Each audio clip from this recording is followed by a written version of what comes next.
Jangan-jangan ada agama lain, kepercayaan lain menyebutkan Tuhannya Allah, tapi kata Quran bukan Allah yang dimaksudkan. Nah, ilmu untuk membahas ini sebetulnya ada dalam ilmu tauhid. Dalam 3 aspek pembahasan utamanya, maka bagian pertama itu yang terpenting, yang mengenalkan aspek ketuhanan Allah. Dalam bahasa Arab, aspek ketuhanan disebut dengan uluhiyah. Oke, sebentar. Lihat sini. Dulu awal-awal masa Islam, kalau ayat turun terus kalimatnya selalu menggunakan Rabb. Ya, misal, Qul a'udzu birabbin nas. Misal sebelumnya, Qul a'udzu birabbil falaq. Selalu Rabb. Alastu birabbikum. Orang-orang di sekitar nanya, Muhammad, siapa sih Tuhanmu yang sesungguhnya? Cuman Rabb saja. Ya, karena yang lain juga nyebut Rabb. Maka turunlah kemudian surah yang langsung menjelaskan entitas real dari ketuhanan yang sesungguhnya, dari sisi namanya dan dari sisi sifat-sifat keagungan Tuhannya. Maka turun surah Al-Ikhlas itu. Qul huwa, katakan Muhammad, huwa yang disebut Rabb itu adalah Allah. Ini tulisannya. Ya. Bukan cuma Allah, tapi nama ini memiliki satu sifat yang melekat kepadanya yang tidak bisa disaingi oleh nama-nama yang lainnya. Jadi kalaupun ada yang mengatakan Tuhan dia disebut Allah juga, Allah yang ini punya sifat yang tidak melekat pada Tuhan-Tuhan lain. Ya. Ahad. Qul huwallahu ahad. Baik. Sebentar. Boleh saya hapus sebentar yang ini? Saya hapus dulu. Bismillah. Sekarang perhatikan. Ini ahad ini luar biasa, ini kalimat sangat luar biasa. Ya. Ada wahid, ada ahad, itu berbeda. Kalau wahid itu satu dan memungkinkan ada 2. Jadi kalau disebutkan wahid itu satu, yang pertama. Ada yang kedua, wahid isnin. Ada yang ketiga, thalathah. Ya. Jadi kalau satu berpotensi ada 2, maka bahasa Arabnya disebut dengan wahid. Tapi kalau misalnya, awas, disebutkan satu-satunya tidak akan pernah ada 2, itu kalimatnya berubah dari wahid menjadi ahad. Karena itu kalimat di Quran kalau menyebutkan kata wahid yang dimaksudkan Allah itu selalu ditambah dengan ilah sebelumnya. Wa ilahukum ilahu wahid, nggak bisa berdiri sendiri.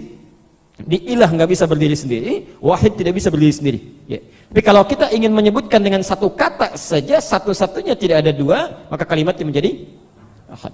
Ya. Kalau ditambah alif lam di depannya menjadi waktu. Waktu yang pertama itu maksudnya. Ya. Di ada hari yang pertama namanya hari apa? Tuh. Pakai al ahad.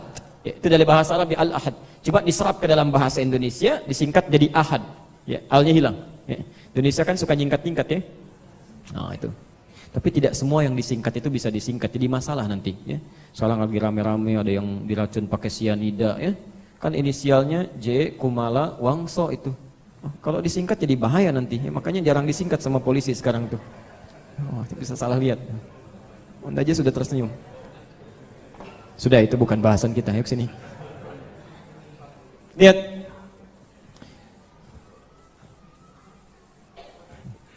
Satu-satunya. Apa yang satu-satunya? Perhatikan.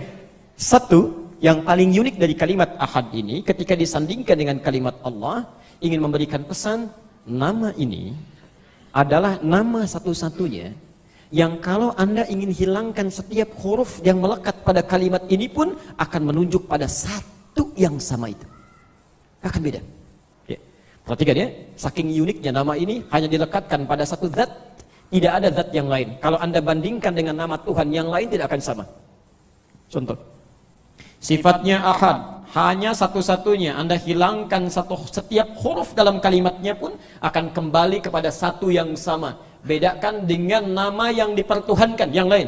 Ya, saya nggak perlu tuliskan, Anda tinggal bayangkan saja. Baca ini. Allah. Kita akan hapus satu hamzah wasal ya, kita hilangkan satu. Baca. Lillahi ma fis samawati wa ma fil ard. Masih menunjuk pada zat yang sama. Silahkan ambil kalimat nama yang dipertuhankan yang lain, kemudian hilangkan salah satu hurufnya. Apa menunjuk pada yang sama? Tidak akan pernah. Tidak akan pernah. Ya.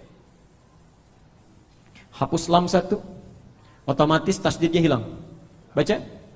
Lahu mulkus samawati wal ardh. Masih menunjuk pada yang sama. Hilangkan lagi lamnya satu, Allah. Jadi apa? Hu ini singkatan dari kata huwa, singkatan dari huwa. Kalau Anda baca Al-Baqarah 255, Allahu la ilaha illa, berhenti, kalau berhenti wakaf di kata huwa, maka wa-nya enggak bunyi.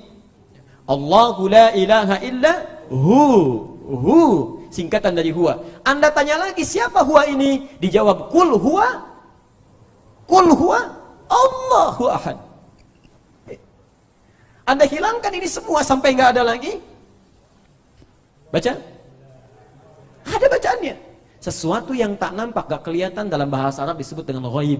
Al-Baqarah ayat ketiga. Alladzina yu'minuna bil. Semuanya menunjuk pada zat yang sama. Tuhan lain gak ada. Makanya nama yang diturunkan, diberikan oleh Allah, tidak mungkin ada orang yang paling jenius sedunia pun, sefasih apapun dalam bahasa Arab, yang bisa mengeluarkan satu kalimat yang bila dihilangkan keseluruhannya akan menunjuk pada yang sama. Kecuali dia berasal dari sesuatu yang bukan makhluk, ya, yang dipertuhankan, Tuhan sesungguhnya. Jelas sampai sini? Kalaupun ada yang mengaku-ngaku saya juga sama, tulisannya begitu juga, tapi dari sisi ketuhanannya dia punya sifat, bukan cuma namanya. Dirinya ahad, satu-satunya, tidak ada duanya, apalagi tiga. Jadi kalau ada yang mengaku Tuhan saya juga namanya Allah, punya bapak enggak? Punya. Ibu? Enggak, bapak aja sih, misal, ya. Ada yang lainnya? Ada. Tuhan saya tidak. Tuhan saya tidak. Ya, jelas sampai sini?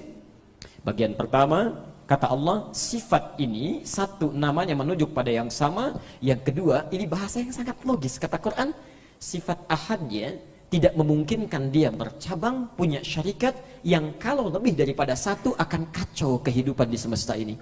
Quran surah ke-21 ayat ke-22. Lau kana fihi ma'alihatun illallah lafasadata. Kalaulah ada Tuhan-Tuhan